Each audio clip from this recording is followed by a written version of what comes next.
All right, Tatiana, thank you so much for being here today. How you doing? I'm doing great. This is so exciting. Thanks for having me. Yeah, of course, anytime. And we have a lot to talk about here because you just released a brand new song not too long ago, your new single Paris. And I want you to tell people one where they could find it, but also what was your inspiration here? All right, so I released this new single. Paris was written in Paris. I did a little, I don't know if I can call it a tour, but I went to Paris and then I did a few shows there and I met a bunch of amazing musicians. Audrey Pierre was one of them. Later on, she came to LA and then we did a bunch of shows here together. We went to New York too. That was really cool. Anyhow, so I wrote Paris there while I was there. I was going through something like we all do, when we're writing romantic songs. Um, Wrote this song. This song just came out of me. I was going back to my flat and then picked up the guitar. Had all this stuff in my head. I just had taken the train. And one of the parts of the song it says, "I had 19 stops to go," which is true. Actually, I wrote all the lyrics in the metro.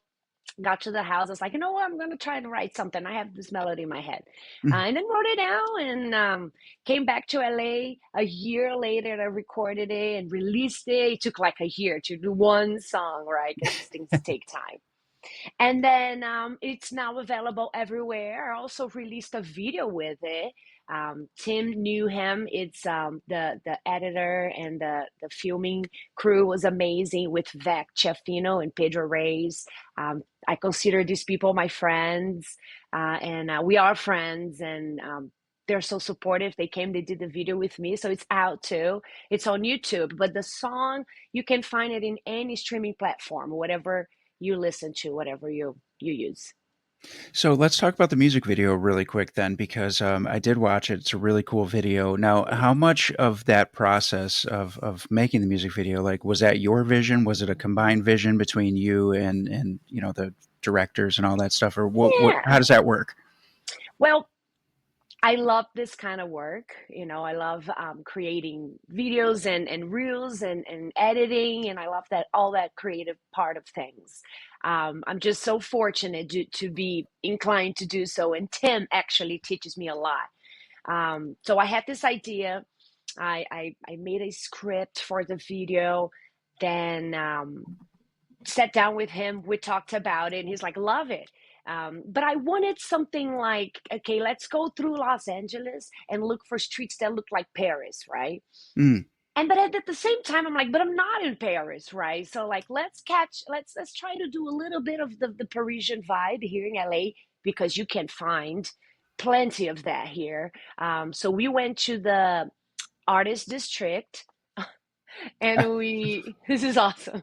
They had these two, and then I like did not your know hearts that. will come. Oh, look at that! It's so cute. That's I know. great. So we went to the artist district, and I actually like sat down for like months, and then I just envisioned the beginning, the middle, and the end. I had the shots in my head, like, Mhm. okay, so I really want to start with a shot with the camera from the back, and she's carrying the guitar. And I wanted to be like this daylight visual because it's exactly what was happening in Paris when I was there, Mm. and what happened right before I wrote the song, and I took my guitar everywhere there, um, which later I found out you don't have to because they have a guitar at the gig for you, which is so cool. But here in LA, they barely give you a PA, to play through. There, they're like, here's a guitar. You don't have to carry your guitar in the metro. Amazing. Oh, that's And yeah, hilarious.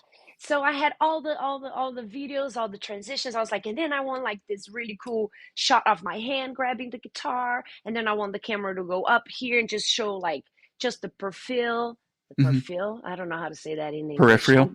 The peripheral. I'm sorry. Some words are going to be, Brazilian a little bit of both. Yeah, that's okay. And then yeah, and then I had just this basic um ideas. And Mhm. then when we got to the shoot, I already had all of this. We already had beginning to end, and we had the locations. We went months before into every single location. In fact, one of the locations we found, the one we filmed most in, was this cool tunnel in LA. I was just lost in LA. And then I Mhm. come across this tunnel and I was like, this is such a cool tunnel. And it's like in the middle of nowhere. So, basically there's not a lot of people there driving a lot. And I was like, this is it. I marked it on my Google and I sent it to Tim. And he was like, why are you sending me this random location out of nowhere? Like, are you okay? I'm like, I'm okay, but I found the tunnel we were looking for. So that's how I found that location. And then obviously we went there during the day and scouted, filmed it, see how it's gonna look like. Mhm. We wanted to use a lot more of the drone, but it got late and got dark. And honestly, if you're thinking about drones for a tunnel shot, can't do it because Mhm. there's not enough air for the drone to fly, um, to catch enough air. I didn't know we needed like that, but you live and you learn. But but yeah, so yes, I did a lot of the creating parts of it. But of course, the crew had like, hey, let's do it this angle, let's do it on this wall. This wall is cool. Let's do a photo shoot. Why are we doing this too? It was awesome. And Pedro Reyes is a friend of mine. He's also an artist, and he's like, let me come, let me help you, whatever you need. So he's like holding lights, he's playing play on the music. He's like, you look great. He's making me feel great. It was great. It was fun. It I was a don't think long people day. I don't think people realize how much goes into not just releasing a single, but shooting a music video. Oh my God. It like you said, it took a year to get the song out, and that's pretty. It's standard for songs to take so long. Now, music in general. Who is inspiring you as far as like other artists or bands or things like that? Like who were some of your inspirations over the years?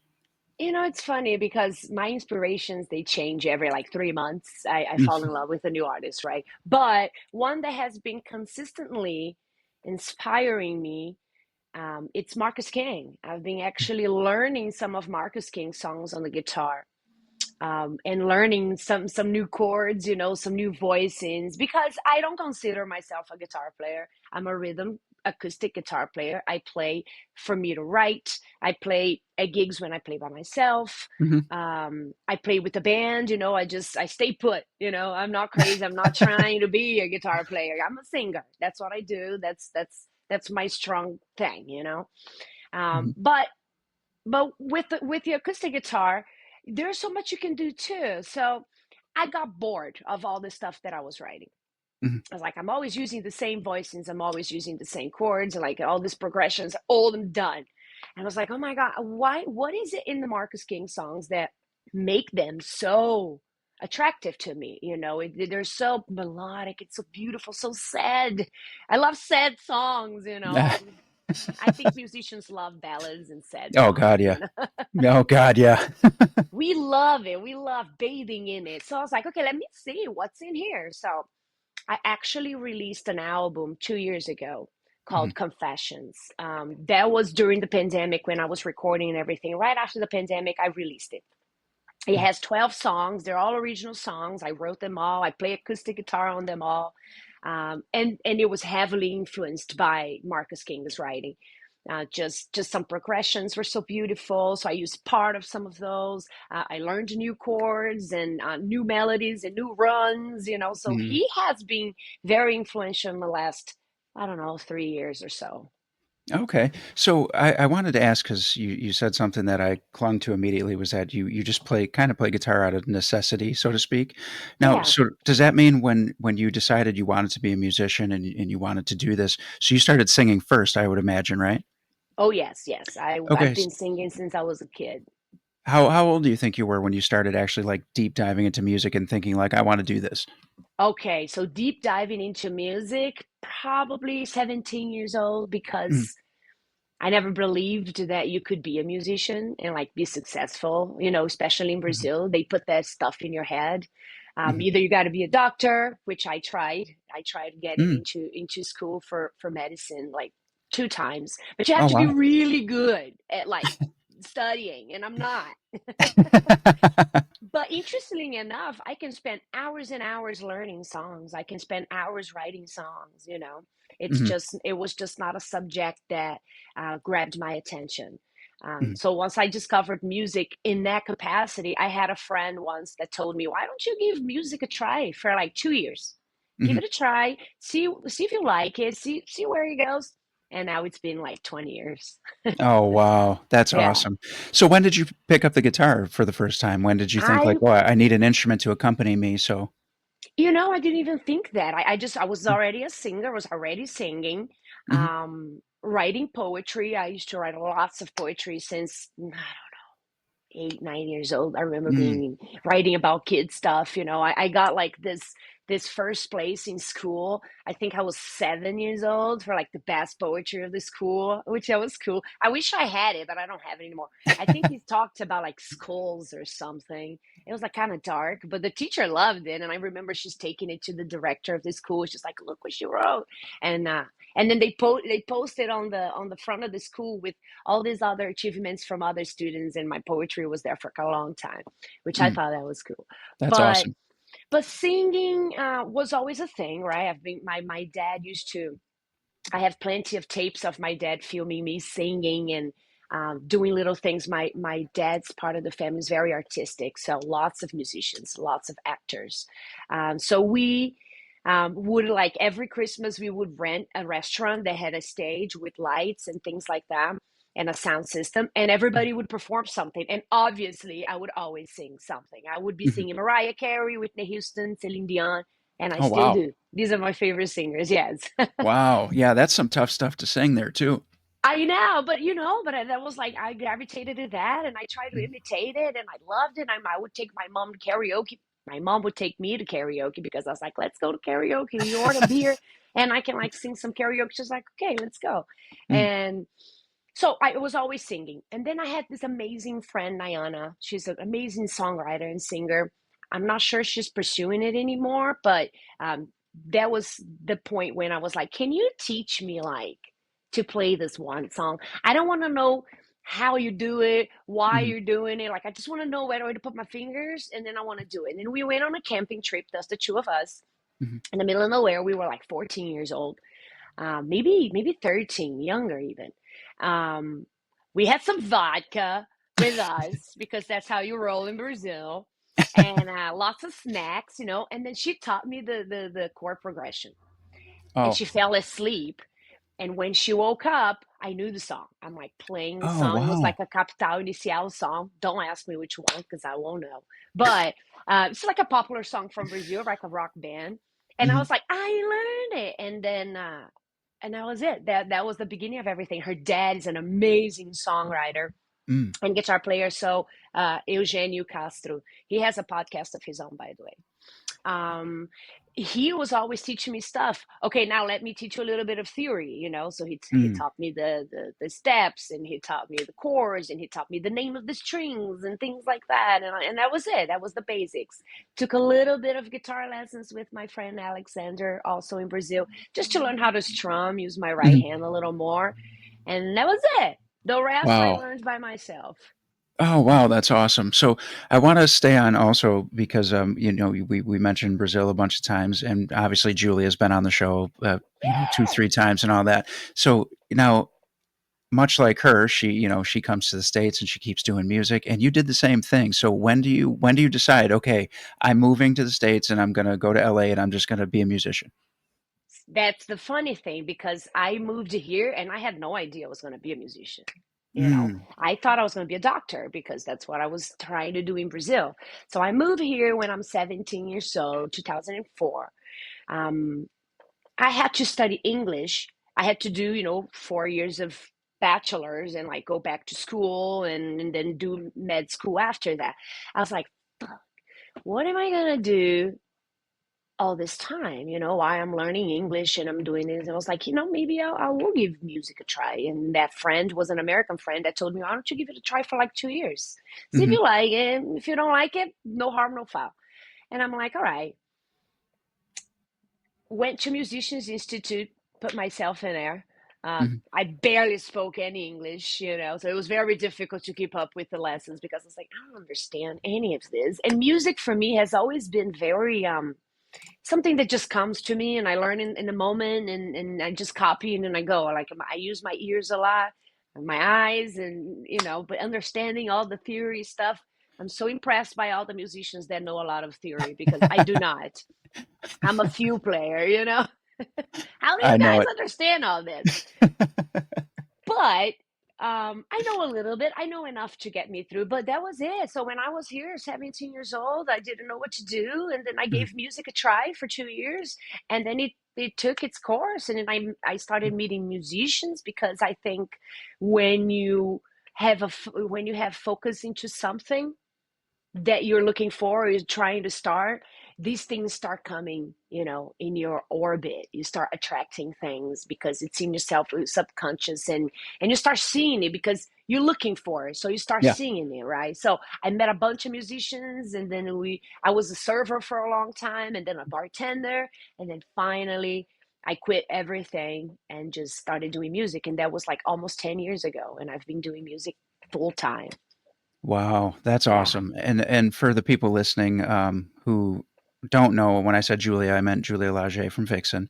And Yeah. so how do you meet Julia? That's a great story.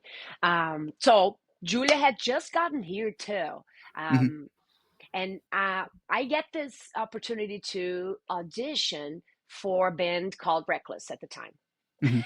Exactly. So I go to this thing. I learned like 40 songs, Mhm, and that I never really knew, because whatever reason, I just like a lot of classic rock stuff. mhm, So I go to this rehearsal, this audition, and Julie's already there. mm. And she's like, "Oh, I knew you're gonna be Brazilian. They told me you were Brazilian. So I brought you some pão de queijo." And I was like, "Oh my God, she's so nice." And she was amazing, so beautiful, so nice. And I was like, "Awesome." So we changed phone numbers, exchange phone numbers. As soon as we leave the rehearsal, obviously we're hired. Everybody's in the band. It's Mhm, happening. Um, I call her and I was like, "Hey, do you write songs?" She's like, "I write songs." I'm like, "Me too."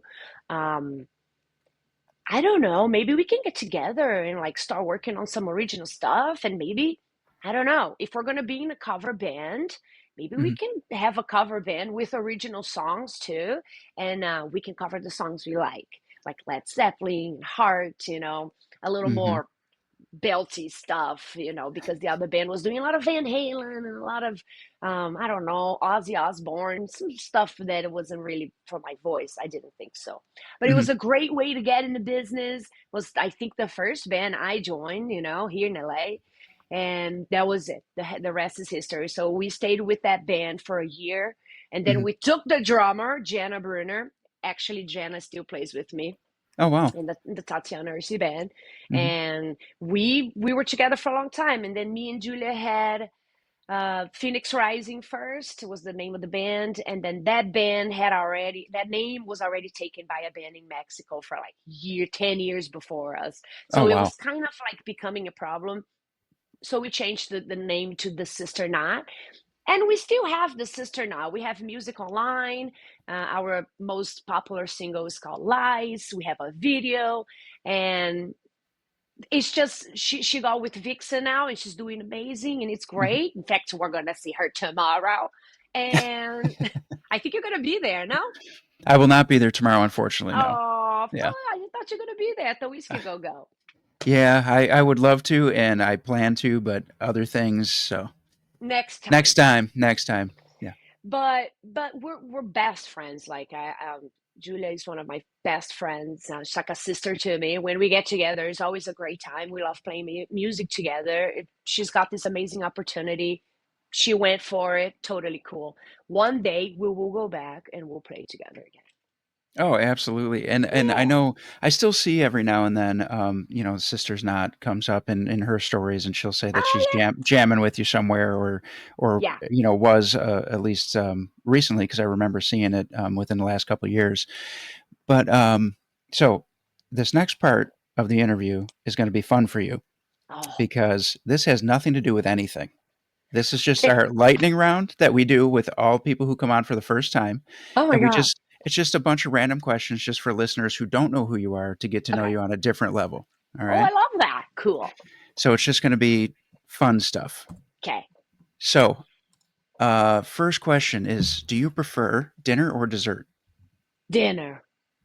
Good answer. I didn't So even have to think about that. I know, right? That was quick. Now, if I don't know if you're superstitious or anything, but let's just say you're going through the Bermuda Triangle. Are you taking a plane or a boat, and why? Oh my God. I guess a plane because you go faster through it.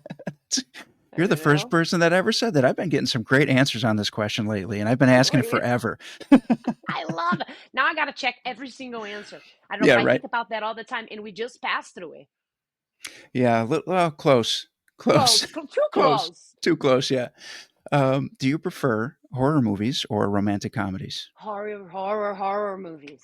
Love I them Oh, so do I. I'm so glad because you they're said that. hilarious. They're hilarious. It's like watching comedy for me.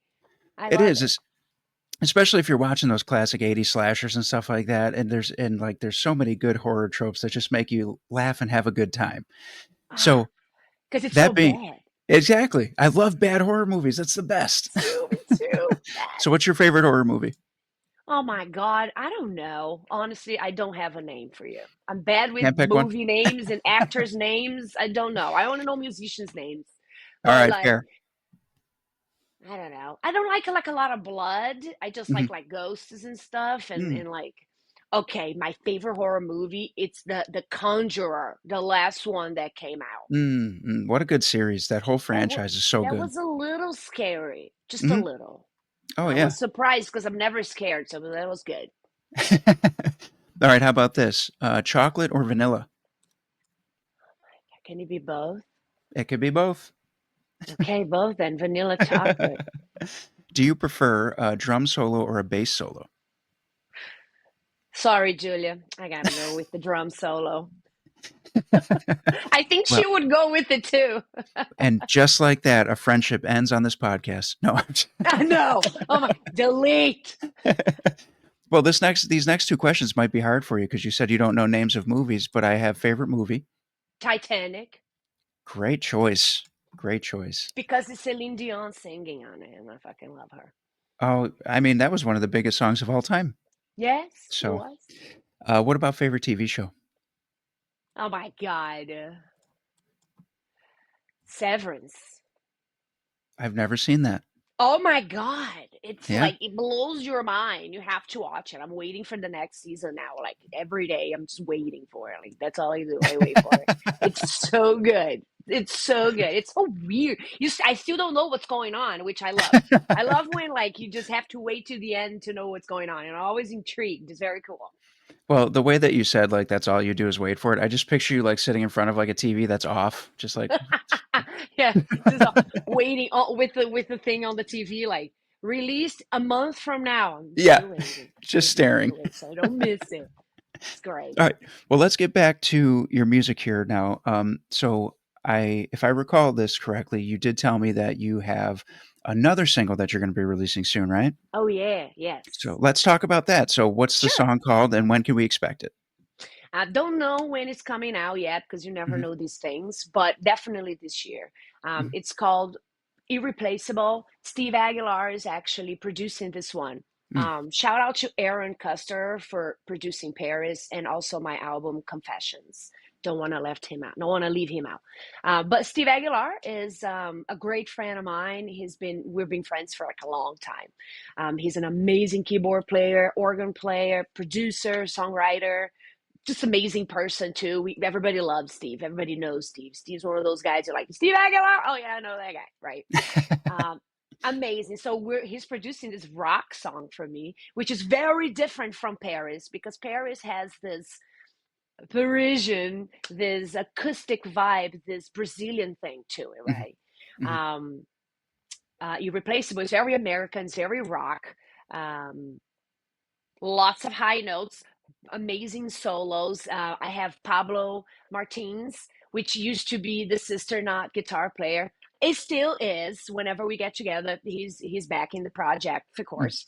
Pablo is amazing. He plays on the song. He did guitars for us, Oh, so very that's cool. really cool. Yeah, it was nice getting the half of the band together, for this. This song's also about a relationship, but not such a sad one. It got better there, so much that he's irreplaceable. So it's really nice. I can't Okay. wait. Tim, actually, I'm gonna have the same crew doing the video. Mm, At this moment, we are sketching the ideas for it, and with the ideas for the video, it comes wardrobe, hair, makeup. mm. So it takes a long time for me to have my mind because I put everything on my bed. I buy a bunch of stuff, random stuff, and then I start piecing it together. But I also love that part of the job. Um, I don't know yet, but I want to release it by the summer for sure. Okay. Now, with you being, such a songwriter and, one single just came out, another one on the way, is there any thought in your head about another EP or a full length of any kind, or are we just doing singles? Definitely. Actually, I had an idea for this year, which I already started. Hmm. We laid with Aaron Custer. He's also producing these next four. So Hmm. I have four demos finished and done, ready to record. Um, I was thinking maybe I want to do another album, right? Mm. 10 songs. But then I was like, I'm tired of waiting because I'm a little impatient. I think everybody is these days, right? Yeah. And like, Yeah. who's really consuming a whole album these days? That is true. Especially an artist in development and in discover.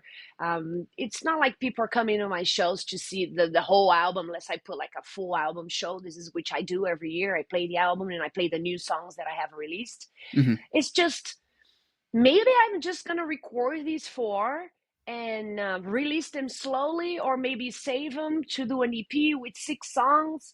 It's Hmm. just that to me, it makes no sense to do an EP if you can do just an album. It's just like four more songs. Yeah, that's So true. I don't know. You know as much as I do. I don't All right. know. Maybe I'll release an EP. Maybe I'll release an album. It's just gonna take a little longer for the album, of course. So the end of the year or next year, but Hmm. definitely at least a few more singles this year with some Hmm. videos, because when you have a single you have more time, you have more leisure, you have more space to have a video with it, to like promote it better. Yeah. When you have an album, it's a lot, so you have to like, okay, now you're doing the album, and then you have to have them at least like completely finished before mixing and mastering, so you can shoot the video. Okay, this song is not gonna change from now till the end when it's ready for radio play, let's say. Yeah. So then you have to sit and do like all the videos, and videos take a long time because it's the coming up with the idea, it's the shooting, the filming, and then Hmm. the editing, and then the coloring. Oh my god, it's a lot. I don't know. Yep. And so I don't know. And so for the album, you have to have so much planning, a lot of that. So I don't know. I'm not sure. Maybe I'll You do a know, few singles. Yeah. you're speaking the language of every artist out there right now because the times have changed so much and people have no patience. And it's like giving somebody 10 songs to listen to, they're going to listen to like one and a half. Yeah. you Yeah. know? And they're never going to get to the last one. Right. Right. Never. Exactly. That's why every album has the last song being like the weirdest song in the album. Like, okay, let's just put this freaking song here to Yeah. make it 10. Yeah. Nobody's going to listen to it anyway. I'm to blame for that. I always don't listen all the way through, or I don't listen to the end, because it's a different time. Yeah. Kids are listening to things differently. Older Yeah. people are also, everything changed. And not to mention that I'm paying for all of this myself. I don't Right. have I don't have a contract paying for all of this. So slower is better for me, Yes. because Yeah. then I can just catch up with all the payments and all the time that I do. I do I do like 90% of all this by myself. Mm, yep. All the artists these days are doing everything by themselves. Yeah, it's and on one hand, it's pretty amazing. It's Yeah, like wow, like all this music is so it's so like organic. You know what I yeah, mean? yeah. Well, with that being said, what about upcoming shows that you want to plug? You got any shows that you want to throw out there for people? What do I have that is coming out good? Well, In different news, but also music news, I Mhm. have this new project. We don't even have a name yet, but it's a trio, Mm. and it's me, Shin Kawasaki, and Eric Warnwitterhold. They are both guitar players, and we are doing like we have two things in one. We're doing Brazilian jazz, but we're Mm. taking songs like Celine Dion songs Mhm. and Mariah Carey songs, and we're transforming them into jazz songs, Oh, wow. Brazilian bossa nova songs. And so we have that to offer the public. It's going Wow. to be super cool. And then we're also just doing trio, like acoustic trio rock songs, right? Like Mm. Roxanne and Janis Joplin and the stuff that I usually already sing. So two different things. And these guys are so good. They actually have a band together. They have another trio called The Unexpected Mhm. Trio of Sorts, and it's just instrumental music. And it's the three of them playing guitar, acoustic guitar, but it doesn't sound like there's three guitars. It sounds like there's rhythm in there because they hit the guitar, and they one of the guys, Shin, plays the low string like a bass, and he detunes the guitar, and they all solo, and the songs are so beautiful. So you guys got to listen to it. Unexpected Trio of Sorts. Wow. So I took two of those guys and started a little trio with them. So we have a few shows coming up.